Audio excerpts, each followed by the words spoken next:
ಆತ್ಮೀಯ H16 ನ್ಯೂಸದ ಅರ್ಥಾತ್ ಹೇ ಸೀತಾರಾಮ್ ನ್ಯೂಸದ ವೀಕ್ಷಕರೇ, ನಾನು ನಿಮ್ಮ ಎಮ್ಮಯದ ಮಲ್ಲಪ್ಪ ಜೂತವರ. HD ಕುಮಾರಸ್ವಾಮಿಯವರ ಆಲ್ರೆಡಿ ನಿಮಗೆ ಗೊತ್ತಿರುತ್ತಿರುವಂತಹ ಪ್ರಕರಣ 14 ಎಕರೆ ಬಿಡದಿ ಸ್ವೀಪದಲ್ಲೇ ಏನಪ್ಪ ಅಂತಂದ್ರೆ ಈ ಕೇಚಗಾನಹಳ್ಳಿ ಎಲ್ಲಿ ಈ ಭೂಮಿಯನ್ನು ಸರ್ಕಾರಿ ಭೂಮಿಯನ್ನು ಕಬಳಿಸಿದ್ದಾರೆ ಅನ್ನೋಂಥ ಆರೋಪ HD ಕುಮಾರಸ್ವಾಮಿ ಅವ್ರ ಕುಟುಂಬದವರು ಅಂತಾರೆ. ಅದಕ್ಕಾಗಿ ಒಂದು SIT ನೇಮಿಸಿದ್ದಾರೆ, ಮತ್ತೇನೋ ಆಗ್ಯದ. ಅದು ರಿಪೋರ್ಟ್ ಇನ್ನೂ ಕೊಡ್ತಾ ಇಲ್ಲ, ಇನ್ನೂ ಹಂಗೆ ಮುಂದೆ ಆಗ್ತಾ ನಡೆದ. ಪ್ರತಿಯೊಂದರಲ್ಲೂ ಇದೇ ರೀತಿಯಾದಂಥ ಒಂದು ವ್ಯವಸ್ಥೆ ನೋಡ್ತಾ ಇದ್ದೀವಿ. ಸರ್ಕಾರ ಅಂತಿ ಅದನ್ನು ಮಾಡಿದಿರಿ, ವರದಿಗಾಗಿ ಕಳಿಸಿದ್ದೀವಿ, ಎನ್ಕ್ವೈರಿ ಮಾಡ್ತಾಯಿದ್ದೀವಿ, ತನಿಖೆ ಮಾಡ್ತಾಯಿದ್ದೀವಿ ಅಂತೇಳಿ ಹೇಳಿ ಹಂಗೆ ಡೇಟ್ ತಗೋತಾ ಹೋಗೋದು. ಡೇಟ್ ಮೇಲೆ ಡೇಟ್ ಮತ್ತು ಇತ್ತೀಚೆಗೆ ಜನಸಾಮಾನ್ಯರು ನೆನೆಸಿಬಿಟ್ಟದು. ನ್ಯಾಯಾಂಗೂ ಏನಪ್ಪ, ನ್ಯಾಯಕ್ಕೆ ಹೋದ್ರೆ ಮುಗಿದು ಹೋಗ್ಬಿಡುತ್ತೆ. ಮುಗಿತದ್ರಿ, ನ್ಯಾಯ ಸಿಗೋದಷ್ಟಲ್ಲದ. ಹೀಗಾಗಿ ಭ್ರಷ್ಟಾಚಾರ ಹೆಚ್ಚಾಗಿರ್ತೀವಿ ಆರೋಪಗಳು ಮ್ಯಾಲಿನ ಜನಸಾಮಾನ್ಯರು ಮಾಡ್ತಾನೆ ಇದ್ದಾರೆ. ಈಗ ಅದಕ್ಕಾಗಿರ್ಬೋದು, ಮತ್ತದಾಗಿರ್ಬೋದು. ನಿಜವಾಗಿ ಇವತ್ತು ಹೈಕೋರ್ಟ್ ನಮ್ಮದು ಏನಾಗಿತ್ತು ಅಂದ್ರೆ ಎಚ್ಚರಗೊಂಡು ಇವತ್ತು ತೀವ್ರವಾಗಿ ಈ ಏನು ಮುಂದೆ ಹಾಕೋ ಜನ ಇದ್ದಾರಲ್ಲ, ದಿನಗಳನ್ನ ಮುಂದೆ ಹಾಕೋದು ಹೋಗುವಂಥದ್ದು. ನಾಡ್ರಿ ಅಂತಾರೆ ಅಂಥವ್ರ ಈ ಏನು ಅಧಿಕಾರಶಾಹಿ ವರ್ಗದವ್ರು ಇದ್ದಾರೆ ಅವ್ರ ಮೇಲೆ ಖಡಕ್ಕಾಗಿ ನಮ್ಮ ಹೈಕೋರ್ಟ್ ಏನಪ್ಪ ಅಂದ್ರೆ ಜಡ್ಜ್ ಇದ್ದಂಥವರು ನ್ಯಾಯಮೂರ್ತಿ ಸೋಮಶೇಖರ್ ಅವರಂಥವರು ಎಚ್ಚರಿಕೆ ಕೊಟ್ಟಿದ್ದಾರೆ. ನೀವು 2 ನಿಮಿಷ ಹೆಂಗೆ ಮುಂದೆ ಯಾರು ಎಲ್ಲಿವರೆಗೆ ಇದೆಲ್ಲ ಶಿಕ್ಷೆ ಆಗಬೇಕು ಬೇಡ, ನೀವು ಹಾಜರಾಗ್ತಾ ಇಲ್ಲ. ಅದು ವಾರ ಕೊಟ್ಟು ತರಿಸಿದಾರೆ ಅವ್ರನ್ನ.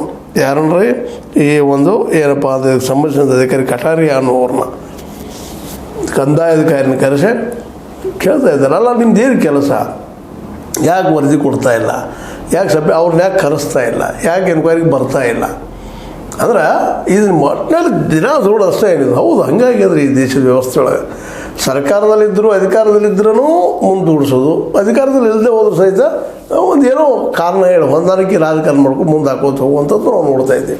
ಈ ಕುಮಾರಸ್ವಾಮಿಗಳ ಮೇಲಂತೂ 14 ಎಕರೆ ಅವರು ಮತ್ತು ಆವತ್ತಿನ DC ತಮ್ಮಣ್ಣ ಅಂತ ಅವ್ರ ಸಂಬಂಧಿ ಅವರಿಬ್ಬರು ಕೂಡ ಸರ್ಕಾರಿ ಒಂದು 14 ಎಕರೆ ಭೂಮಿಯನ್ನು ಅತಿಕ್ರಮಣ ಹೊಡ್ಕೊಂಡಿದ್ದಾರೆ ಅಂತೇಳಿ ಆರೋಪ.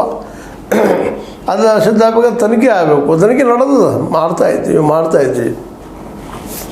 ಮತ್ತು ವರದಿನ ಸಲ್ಲಿಸ್ತಾ ಇಲ್ಲ. ಕಡೆಗೆ ಹೈಕೋರ್ಟಿಗೆ ಬಂದದ್ದು. ಹೈಕೋರ್ಟಿದ್ದು ಕೊನೆಗೆ ಬ್ಯಾಸತ್ತ ನೋಡಿ ಕೊನೆಗೆ ವಾರ್ನಿಂಗ್ ಕೊಟ್ಟದು. ಇನ್ನು ಅವ್ರು ಹಿಡ್ಕೊಂಡ್ಬರೋದು ಚಲೋ ಕಾಣ್ತದಪ್ಪ ಅಂತೇಳಿ ನೇರವಾಗಿ ಪ್ರತಿವಾದಿಗಳು ಕೇಂದ್ರ ಸಚಿವ HD ಕುಮಾರಸ್ವಾಮಿ ಮತ್ತು ಅವ್ರ ಸಂಬಂಧಿ ತಮ್ಮಣ್ಣ ತುಂಬ ಉನ್ನತ ಹುದ್ದೆಯಲ್ಲಿ ಇದ್ದಾರೆ ಅಂದುಕೊಂಡು ನೀವು 5 ವರ್ಷ ಏನೂ ಮಾಡಿಲ್ಲ ತಾನೇ, ದೊಡ್ಡ ಅಧಿಕಾರಿ ತಿಳ್ಕೊಂಡು ಅವ್ರಿಗೆ 5 ವರ್ಷ ಅದು ಏನೂ ಮಾಡೇ ಇಲ್ಲಲ್ಲ, ಏನು ಮಾಡಿದ್ರಿ ಇಲ್ಲಿವರೆಗೆ ಅಂತ ಜಬರ್ದಸ್ತಾಗಿ ಕೇಳ್ತಾ ಇದ್ದಾರೆ. ಏನು ನೀವು ಅಧಿಕಾರಿಗಳು, ಎಂಥ ಅಧಿಕಾರಿಗಳು ಅಂತೇಳಿ. 2 ವಾರ ಸಮಯ ಕೊಡುತ್ತೇನೆ, ಅಷ್ಟರೊಳಗೆ ನಿಮ್ಮ ಕೈಯಲ್ಲಿ ಆಗುತ್ತೆ ಅಂದರೆ ಹೇಳಿ, ಇಲ್ಲ ಅಸಮರ್ಥರಿದ್ದೀವಿ ಅಂದರೆ ನಿಮ್ಮನ್ನು ಎಲ್ಲಿಗೆ ಕಳಿಸ್ಬೇಕು ಅಲ್ಲಿಗೆ ಕಳಿಸುತ್ತೇನೆ. 15 ದಿನ ಜೈಲಲ್ಲಿ ಇದ್ದು ಬಂದರೆ ಸರಿ ಹೋಗ್ತೀರಿ. ಇಷ್ಟರ ಮಟ್ಟಿಗೆ ತೀವ್ರವಾಗಿ ಹೇಳ್ತಾ ಇದ್ದಾರೆ. ನಿಜವಾಗಿ ಇದು ಒಳ್ಳೆ ಡೆವಲಪ್ಮೆಂಟ್ ಅನ್ನೋದು.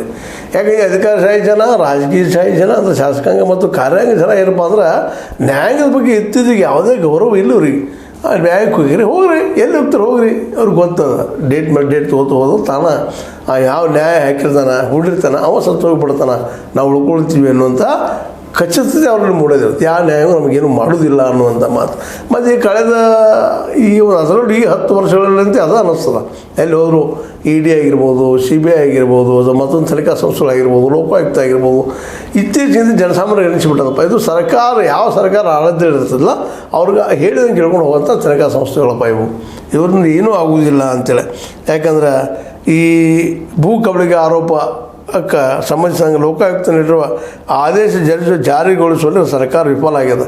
ಅಂದ್ರೆ ಸರ್ಕಾರ ತನಿಖೆ ಮಾಡಿಸಿ ರಿಪೋರ್ಟ್ ಒಪ್ಪಿಸಿ ಅವ್ರನ್ನ ಜೈಲಿಗೆ ಕಟ್ಟೋದು ಕೆಲಸ ಮಾಡಬೇಕಾಗಿತ್ತು, ಇನ್ನೂ ಮಾಡಿಲ್ಲ ಅಂಥೇಳಿ ನಮ್ಮ SR ಹಿರೇಮಠ ಸಮಾಜ ಪರಿವರ್ತನಾ ಸಮುದಾಯ ಅವರು ಸಿವಿಲ್ ಕೇಸ್ ಹಾಕಿದ್ದಾರೆ. ಆ ಕೇಸಾಗಿ ಕೇಳ್ತಾ ಇದ್ದಾರೆ, ಯಾವಾಗ ಬರ್ತೀರಿ ನೀವು, ಯಾವಾಗ ಬಂದು ಹೇಳ್ತೀರಿ ಅಂತೇಳಿ. ಯಾಕಪ್ಪ ಬರ್ತಾ ಇಲ್ಲ ಅಂತೇಳಿ ಪ್ರಶ್ನೆ ಮಾಡ್ತಾ ಇದ್ದಾರೆ. ಅದಕ್ಕೆ ನಿಮ್ಮನ್ನು ಒಳಗೆ ವಹಿಸ್ರೆ ಹೆಂಗೆ ಅಂತೇಳಿ. ಅದಕ್ಕೆ ಕಡೆಗೆ ಸೋಮಶೇಖರ್ ಅವರು ಸಹಿತ ಎಲ್ಲ ನೆಲೆಯಲ್ಲೇ ನೀವು ಬರ್ತಿರೋ ಇಲ್ಲೋ ಬಂದು ನಿಮ್ದು ಏನಿದೆ ಹೇಳ್ರಿ, ಸ್ಟೇಟ್ಮೆಂಟ್ ಕೊಡ್ರಿ, ನಾವು ಅದ್ರ ಡಿಸಿಷನ್ ಮಾಡ್ತೀವಿ ಅಂತೇಳಿ ಸ್ಟ್ರಿಕ್ಟಾಗಿ ವಾರ್ನ್ ಮಾಡ್ತಾಯಿದ್ದಾರೆ. ಹೀಗಾಗಿ ನಿಧಾನಕ್ಕಾದರೂ ಸಹಿತ ನಮ್ಮ ನ್ಯಾಯಾಂಗಗಳ ಬಗ್ಗೆ ಜನರಲ್ಲಿ ಒಂದು ವಿಶ್ವಾಸ ಮೂಡುವಂಥ ವಾತಾವರಣ ತಯಾರಾಗಲಿಕ್ಕತ್ತದ. ಇದಕ್ಕೆ ನಾವು ನಮ್ಮ ನ್ಯಾಯಾಂಗಕ್ಕೆ ನಾವು ವಂದನೆ ಸಲ್ಲಿಸಬೇಕು, ಹ್ಯಾಟ್ಸಪ್ ಹೇಳಬೇಕು.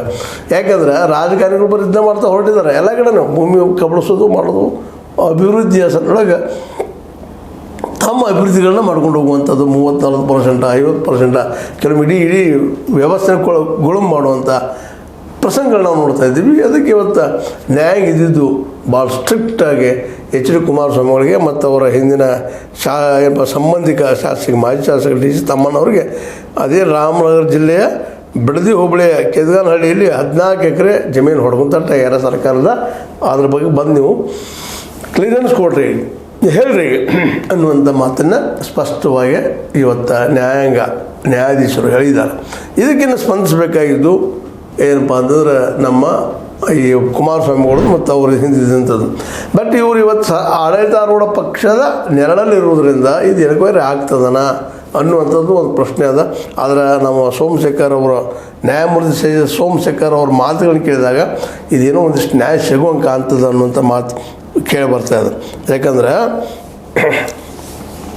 ಈ ಒಂದು ಎಚ್ ಡಿ ಕುಮಾರಸ್ವಾಮಿಗಳನ್ನ ಇವತ್ತು ಅಧಿಕಾರದಲ್ಲಿದ್ದಲ್ಲ, ಅದು BJP ಪರ ಇದ್ದಂಥ ಸರ್ಕಾರ. ಹೀಗಾಗಿ ಮೋದಿ ಅವರು ಹಸ್ತಕ್ಷೇಪ ಮಾಡ್ತಾರೆ ಅನ್ನೋ ಭಯ ಎಲ್ಲರಿಗೂ ಇದ್ದೇ ಅದ.